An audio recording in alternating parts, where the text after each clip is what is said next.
et à tous. Aujourd'hui, j'ai le plaisir de recevoir le docteur Mario Beauregard, neuroscientifique, auteur de plus d'une centaine de publications et chercheur connu pour ses travaux sur les émotions, la conscience et les expériences spirituelles. Si ces travaux ont suscité un grand intérêt et lui ont valu d'être choisi comme l'un des 100 pionniers du XXIe siècle pour ses recherches sur la conscience, ils sont aussi au cœur d'un dialogue essentiel et parfois controversé entre la science et la spiritualité. C'est le dialogue qui nous amène à nous poser cette question fondamentale. L'être humain a-t-il vraiment une double dimension, à la fois spirituelle et matérielle ? Bonjour Mario Beauregard, je suis ravie de vous retrouver aujourd'hui dans cette émission. Bonjour Sabira, merci de m'avoir invité. Alors sans plus entendre Mario, je suis vraiment ravie. Comment les neurosciences montrent-elles que nous avons cette double dimension ? En fait, c'est les neurosciences, mais on peut voir ça à un niveau plus élevé. On peut parler, maintenant, on parle des nouvelles sciences de la conscience. Et les neurosciences font partie de ça quand elles s'intéressent à la conscience, aux expériences spirituelles et tout ça. Donc, on peut voir ça comme un champ qui date d'il y a quelques décennies. Et c'est un champ qui va considérer toutes sortes d'études. Donc, les études en neurosciences qui montrent les changements dans le cerveau lorsque les gens vivent disons, des états élargis de conscience qui peuvent être spirituels ou pas. Et mais la limite des neurosciences, par contre, à ce niveau-là, c'est que on mesure ce qu'on appelle des corrélats neuronaux. Donc, par exemple, des changements de l'activité électrique dans le cerveau, on passe d'ondes plus rapides à des ondes plus lentes, par exemple des ondes θ, par exemple, 4 à 7 cycles par seconde. Ça peut être des ondes delta, etc. Mais ça ne nous dit pas la source, l'origine des expériences. Et pour pouvoir répondre à ça, ben, il y a un autre champ qui fait partie des nouvelles sciences de la conscience, les études sur ce qu'on appelle les expériences de mort imminente, mais des expériences de mort réelles, donc ce qu'on appelle des morts cliniques, ça veut dire lorsque le cœur arrête, la respiration arrête, et si on mesure l'activité électrique du cerveau, justement avec l'EEG, l'électroencéphalogramme, on va voir qu'à peu près 10 à 20 secondes après l'arrêt cardiaque, il n'y a plus d'activité cérébrale. Et ça, c'est un phénomène qui a commencé à être étudié plus dans les années 1970 et de plus en plus dans les décennies suivantes. Et pour le domaine des neurosciences, c'est très intéressant parce que ça va dans le sens opposé d'un vieux dogme. Donc, on voit des gens qui sont en état de mort clinique. La mort est provisoire parce que on essaie de les réanimer le plus rapidement possible. Généralement, ça va prendre quelques minutes, parfois un peu plus. Mais ce qui est intéressant, c'est que les gens qui sont dans cet état de mort clinique provisoire, ils sont capables de perception, ils sont capables d'être conscients, ils se rappellent de qui ils sont, ils peuvent percevoir des choses dans l'environnement, donc ils font ce qu'on appelle l'expérience hors du corps physique. Ils ont l'impression ça dépend des individus, il y en a qui ont l'impression d'avoir un corps plus subtil, il y en a qui sont moins connectés à cet aspect-là. Mais ils sont capables de perception qui, après la réanimation, peuvent être corroborées, ce qu'on appelle des perceptions véridiques. Ça, c'est un champ de recherche, mais il y a plein de données comme ça, empiriques, qui, lorsqu'on les met tout ensemble, ben, c'est là qu'on voit que, oui, il y a une dimension physique, mais il y a aussi une dimension qui est non physique. Et là, on va dans le sens de ce que disent les traditions spirituelles depuis des milliers d'années. C'est intéressant. On reviendra sur un prochain épisode sur les expériences que vous avez faites avec les carmélites. Oui, oui. Voilà. Est-ce qu'on pourrait dire que toute votre carrière a été mise au service de cette énigme, de ce mystère Oui, Euh, à cause d'expériences que j'ai vécues plus oui, jeune. Ça oui, serait tout à long de fait. tout expliquer ça, mais c'est ce qui me... Donc, j'étais déjà enfant un mystique avant de Mhm. devenir un scientifique, si on veut. Alors, Ce que je je suis pas un trouve, scientifique devenu mystique, je suis plutôt un mystique devenu scientifique. c'est ce que je trouve, c'est ce que je trouve passionnant justement dans votre parcours, c'est Mhm. cette double dimension. Voilà. Il ne Oui. s'agit pas de croire, il ne s'agit pas de d'imaginer, de rêver, mais Non, bien de toucher du doigt, d'expérimenter et d'aller vérifier, d'aller c'est ça. chercher à prouver, à aller tester, à aller valider euh, Mhm. ce monde qui est évidemment très difficile à appréhender puisqu'il est subtil. Oui, c'est ça. Euh, alors, de toutes ces recherches, Mario, pendant ces dernières décennies, Mhm. euh, grâce à tous ces résultats, euh, vous avez créé Holosynthèse. Oui, Donc, de tous ces résultats est née cette formation, Holosynthèse. oui, parce C'est que ça. ce que j'essayais de faire avec les Carmélites puis avec d'autres populations, avec mes collègues, ben, on essayait de voir mais qu'est-ce qui se passe, qu'est-ce qui change dans le cerveau lorsque les gens vivent des états élargis de conscience. Et moi, ce qui m'intéressait, c'était les expériences de type spirituel, mystique, particulièrement parce que j'en avais vécu. Mm. Donc, on a trouvé, il y a d'autres laboratoires qui étaient impliqués également. Ce qui fait qu'aujourd'hui, avec le recul, ben là, on a une bonne idée finalement de qu'est-ce qui change dans le cerveau. Et souvent, quand c'est des recherches qui attiraient l'attention d'un public plus large, puis je me faisais poser la question par des journalistes scientifiques, beaucoup, en quoi ça sert pour monsieur, madame, tout le monde, qui n'est pas un expert de la contemplation, de la méditation, etc. Donc, des gens qui ne sont pas cloîtrés, par exemple, dans des couvents, des monastères. Et c'est comme ça que Holosynthèse est née. C'est une question qui m'avait un peu piqué, puis je me disais, ouais, c'est une bonne question. Et j'ai médité là-dessus pendant à peu près un peu plus d'une année. Et là, je me suis rappelé que les chamans avaient déjà, les anthropologues là, nous montraient qu'il y a 50 000 ans, il y a des évidences qu'il y avait du chamanisme, puis que déjà on s'intéressait aux altérations d'état de conscience et tout ça. Et comment ils faisaient? Ben là, j'ai comme allumé, je me suis dit, ouais, mais ils utilisaient le feu et tout ça, dans certaines cultures, des substances psychédéliques, mais dans certaines, non. Ils utilisaient le tambourinage, puis ils modulaient la fréquence Mm. acoustique. Et là, j'ai fouillé dans l'histoire des neurosciences, puis j'ai découvert que les neuroscientifiques avaient étudié ce phénomène-là à partir des années, fin des années 1930, 1940, 1950, puis ils avaient appelé ça l'effet d'entraînement des ondes cérébrales. Mm. Là, je me suis dit, ben oui, puis ils le font encore, les chamans, et puis il y avait déjà l'Institut Monroe aussi qui existait, là, ça a été créé au début des années 70 et tout ça. Alors, je me suis penché sur tout ça. Et là, parce que je cherchais un moyen d'élargir l'état de conscience en toute sécurité et Mm. qui était légal, qui ne créerait pas de Ouais. problème. Sinon, j'avais essayé d'étudier les psychédéliques, puis le gouvernement canadien ne voulait absolument, n'était pas du tout ouvert à ça, Mm. sauf chez l'animal. Donc, c'est comme ça que je me suis tourné vers. Puis holosynthèse, au fond, ben, c'est une approche psychospirituelle basée sur l'ensemble des recherches que j'ai faites, mais des recherches faites par d'autres, dans d'autres laboratoires aussi, pour aider les gens à changer d'état de conscience afin de pouvoir se connecter à leur essence spirituelle, si on veut que dans holosynthèse, on appelle le grand moi. Mm. Donc, Ah, c'est passer très du int- petit moi au grand moi, l'ego, finalement, Mm.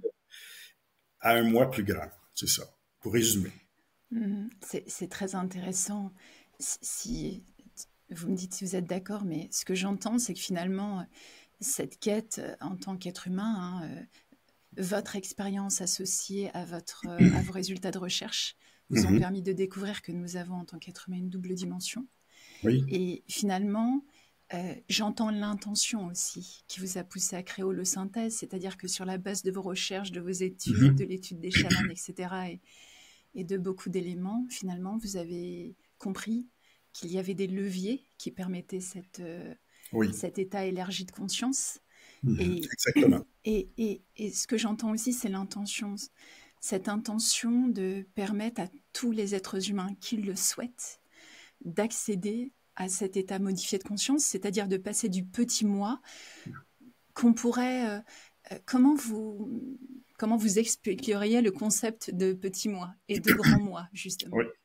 Oui. Bon, c'est quoi le petit moi? C'est quoi le grand moi? Le petit moi, c'est ce qu'on appelle l'ego dans plusieurs écoles en psychologie ou dans certaines traditions spirituelles aussi, dans ce concept-là. Donc, c'est un phénomène d'identification à nos croyances, nos émotions plus primaires. C'est beaucoup la peur, mais la colère, la tristesse, etc. Et c'est ça à quoi on s'identifie dans la vie de tous les jours. C'est ce qu'on pense qu'on est dans l'état de conscience normal, dite de veille. Mais à un moment donné, on peut prendre une distance par rapport à tout ça, comme on fait en psychologie, on parle de métacognition. Donc, chez l'être humain, on peut s'observer au niveau par la pensée. Donc, on peut regarder, on appelle ça dans le bouddhisme, on parle de pleine conscience. Ça a été récupéré par les gens en Occident aussi. Si on veut dégager ça du contexte religieux, on peut dire que c'est une posture mentale où on est capable de prendre conscience avec une certaine distance. On ne s'identifie pas de nos pensées, nos sensations, nos émotions, les plans qu'on fait dans le futur, etc. Et on a ces processus mentaux-là, on en a des milliers tous les jours. Des milliers. Mais on fonctionne la plupart du temps sur pilote automatique. Donc, on ne prend pas conscience de ça, sauf si on tourne le faisceau de l'attention vers ça spécifiquement. Et ça, c'est le monde du petit moi, de l'ego. Alors que si on élargit le spectre de la conscience, on change l'état de conscience, donc on change l'activité cérébrale. Dès par exemple, et pour faire ça, on a découvert en neurosciences qu'on a ce qu'on appelle le réseau du mode par défaut, qui relie plein de régions importantes dans les différents lobes du cerveau. Et c'est ça qui est associé aux fameuses pensées automatisées, aux milliers de pensées. Et lorsqu'on élargit le champ de la conscience, ça peut être avec des psychédéliques, mais ça peut être avec un effet d'entraînement des ondes cérébrales ou autre. Là, on a montré qu'on ralentit la vitesse du réseau du mode par défaut, ou on l'inactive complètement. Si on réussit à l'inactiver complètement, il y a comme un phénomène de libération par rapport au petit moi. Et là, notre sentiment d'identité, il change automatiquement. On ne s'identifie plus au fur et à mesure que les ondes cérébrales dans le cerveau ralentissent, puis qu'on se rapproche du point zéro, qu'on va expérimenter dans une mort clinique, par exemple. Là, c'est la plus grande libération de la conscience. Mais disons qu'on est encore vivant du point de vue biologique. On se rapproche des zones, des très basses fréquences, des zones, la frontière θ, delta. Dans Holosynthèse, c'est ce qu'on fait. On amène les gens à cet état-là. Et on les guide aussi parce que sinon, ça peut être une expérience méditative profonde, mais les gens, j'avais découvert que si on ne guidait pas les gens, donc on a des petits scripts, ils sont pas développés comme dans l'hypnose, par exemple. Ils sont plutôt minimalistes, mais quand même, on guide les gens. Et dans ces états-là, beaucoup de gens ce que j'avais trouvé au laboratoire, ça j'étais encore à l'Université de Montréal, c'est que plein de gens vont pouvoir se connecter avec la dimension spirituelle, puis c'est pas du tout des gens, même des gens qui n'ont pas d'entraînement en méditation, tout ça. C'est ça qui m'avait ça m'avait tellement fasciné que là, je me suis dit, il faudrait comme créer une espèce de protocole d'approche, puis le dire aux gens, parce que si se brancher à ces niveaux-là, ça permet de transformer sa vie sous différentes formes. C'est important ce que vous dites. Moi, j'ai eu la chance de participer à un de vos séminaires, justement parce que cette quête de se connecter à cette dimension supérieure de notre être, c'est une quête que j'ai toujours eue. Et par curiosité, parce que j'avais découvert vos travaux, j'ai souhaité participer à ce séminaire sur holosynthèse et je peux confirmer que j'ai vécu une expérience complètement inattendue parce que, comme vous le dites au départ, je n'étais pas du tout une méditante, donc mon système nerveux n'était pas du tout entraîné.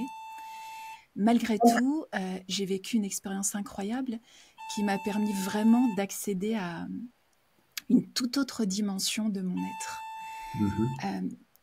Il y a un petit bip bip, on s'en occupera après.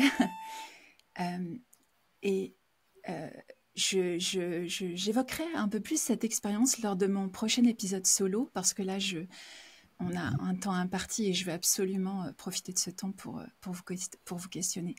Donc, on entend parfaitement dans ce que vous dites qu'on a une double dimension, donc ce qu'on va appeler le petit moi, l'identification au personnage, à la personne, à la personne qui est dans la matière, qui peut être Sabira ou Mario, et qui est fait d'une espèce comme une espèce d'amalgame de pensées, d'émotions.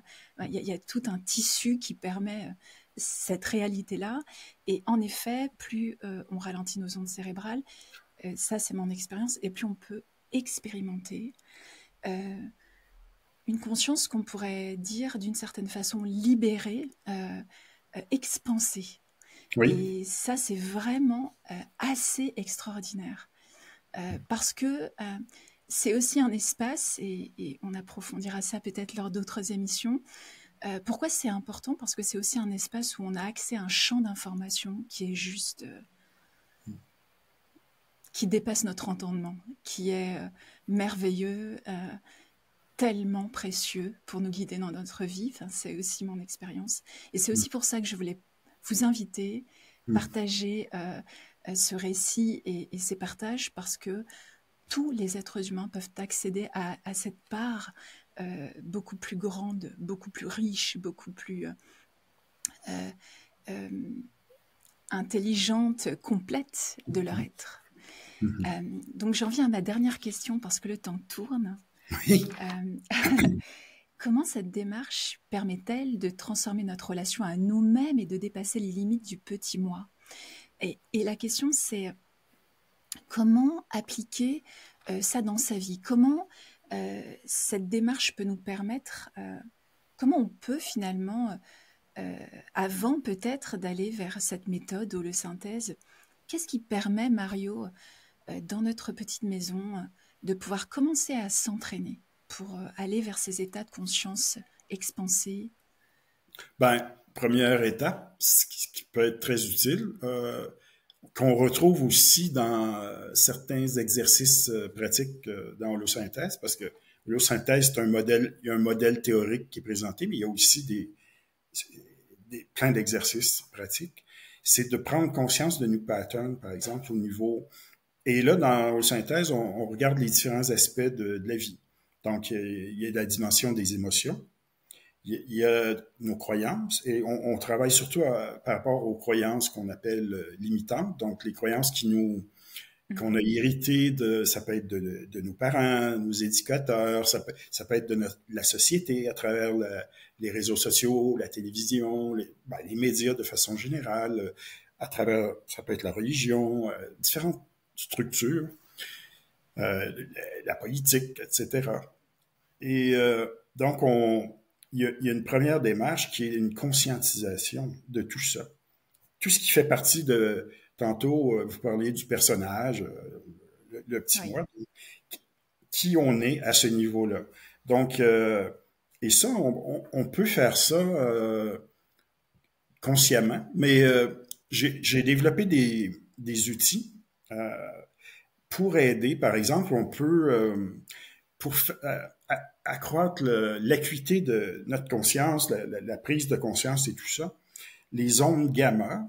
Ça, c'est des ondes plus rapides, mais qu'on génère dans certains états méditatifs profonds, même avec des yeux ouverts, c'est possible. Donc, un outil, c'est possible, c'est de écouter consciemment. Ça peut être pendant qu'on fait la liste de nos caractéristiques, par exemple sur le plan émotionnel, sur le plan des croyances, sur les jugements, comment certaines attitudes, comportements. Donc, on peut faire ce travail-là d'observation de soi, puis finalement comme énumérer qu'est-ce qui nous ressemble, qu'est-ce qu'on est. Et ça, c'est une très bonne préparation pour commencer le travail de l'holiosynthèse. Parce que l'holiosynthèse, c'est une démarche si on veut, de désidentification d'une certaine façon avec les processus du petit moi. C'est très important ce que vous dites parce que je pense que même si au moment du stage, il y a 2 ans, je n'avais pas du tout l'expérience d'une méditante, j'avais tout de même avancé sur cet aspect-là. Ce processus de désidentification du petit moi. Et je pense que ça a été une porte d'entrée, un levier facilitateur pour cette expérience-là. Donc oui, c'est bien de le rappeler, Mario, c'est important, c'est un chemin. Ce chemin-là d'élévation, c'est un chemin qui commence aussi par comprendre, je dis souvent, apprenez les règles du jeu JE pour jouer votre meilleure partie. Ouais. Et je crois beaucoup dans ça, c'est-à-dire que, et je pense que nous avons la responsabilité, en tout cas la possibilité, l'opportunité merveilleuse d'élever notre conscience sur ce qu'on appelle la réalité. Et plus notre conscience s'élève, plus on comprend les principes, les règles du jeu, et plus on devient libre et on retrouve notre pouvoir d'une certaine façon. On peut reprendre notre pouvoir. Alors, je vois qu'il est temps de conclure. Alors, juste, il nous reste 2 minutes, Mario. J'aimerais vous laisser conclure. Quelle clé essentielle souhaitez-vous transmettre à nos éditeurs pour les aider à avancer vers plus d'unité, de paix intérieure et d'alignement avec leur véritable nature? C'est en lien avec ce que j'ai dit plus tôt. Mais aussi, si c'est possible, les gens peuvent prendre quelques minutes à tous les jours pour essayer d'entrer dans un état de relaxation. On est tellement stressé, c'est pas évident, ça je reconnais, mais on peut utiliser des aides, ça peut être des trames sonores. Moi, j'en ai créé, mais il y en existe plein là, maintenant sur le marché, mais qui nous amènent dans un état de conscience un peu plus large, expansé, avec c'est des sons de fréquences plus lentes qui sont imbriqués souvent dans des trames musicales. Et le simple fait de faire ça, ben, ça fait déjà nous prendre une certaine distance par rapport à notre personnage, par rapport au petit moi. Et ça a des effets bénéfiques sur le plan corporel, sur le plan psychologique, etc. Et ça, déjà au bout de quelques mois, il y a des études, de plus en plus d'études qui nous montrent ça. Oui. Donc, ça, c'est très puissant. C'est vraiment très puissant, les trames sonores. Moi, j'ai expérimenté les vôtres durant la session. Du coup, après, je les ai prises pour moi. Et c'est vrai que c'est... pour moi ou pour mes clients, j'ai vraiment vu que c'était un outil extrêmement facilitant pour entrer dans ces états modifiés de conscience. D'ailleurs, je précise que dans le texte qui suivra la vidéo, je mettrai le lien de votre site internet pour les gens qui seraient intéressés par les ouvrages, les formations ou même les trames sonores pour commencer ce travail dès maintenant. Donc, en attendant que j'espère les personnes intéressées puissent expérimenter cette merveilleuse formation, je voulais vous remercier, Mario, pour cet échange. Et pour vous qui nous écoutez, sachez que nous continuerons cette discussion avec Mario très bientôt. On va faire une seconde émission. En attendant, si vous souhaitez en savoir plus sur ses recherches, je vous invite à découvrir ses ouvrages et ses formations. Vous trouverez, comme je viens de le dire, toutes les informations utiles dans le lien associé à cette émission. Merci à vous tous de nous avoir écoutés. On se retrouve prochainement sur Zénith. Merci encore Mario. Je suis ravie de faire une émission très rapidement à nouveau avec vous pour continuer cet échange qui est extrêmement profond et très dense. Merci à vous, Samira. Merci beaucoup.